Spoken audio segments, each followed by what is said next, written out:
Hello, my name is Dr. Bob DeMaria, the drugless doctor, and today, ladies, I'd like to talk to you about something that is near and dear to my heart. I've been practicing since 1978. I've been married since 1976.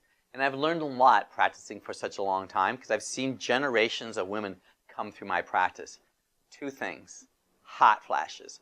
Hot flashes send more women to their healthcare provider for advice almost than any other issue that women deal with or contend with besides maybe tender breasts and heavy menstrual flow. So guess what I've learned from my experience that helps hot flashes? There's three things. Number one, oftentimes you may need some iodine. Iodine, from my observation, helps promote optimal hormonal function. You have to be really careful with iodine though. You want to go really slow.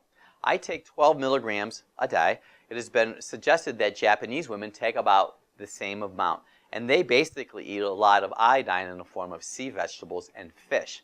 Now, if you do a lot of swimming in a pool with bromine, fluorine, or chlorine in it, that could antagonize iodine. So if you start taking iodine, go with the least amount that you possibly can. And I'm not trying to recommend or I'm not trying to prescribe for you right now. I want you to use a little bit of thinking and common sense with this.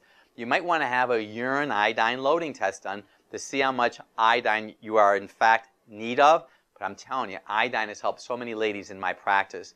I've also seen ladies have an issue with not enough oil in their body. I mentioned some oils in the past: primrose oil, black currant seed oil, even flax oil, from my experience, has helped to promote optimal hormonal function, reducing hot flashes. And finally, of all the glands in the body, you want to show a little love to your adrenal glands. Your adrenal glands are your backup glands for optimal hormonal function. So if you've been eating sugar, if you're not getting enough sleep, lots of stress, your adrenals are exhausted.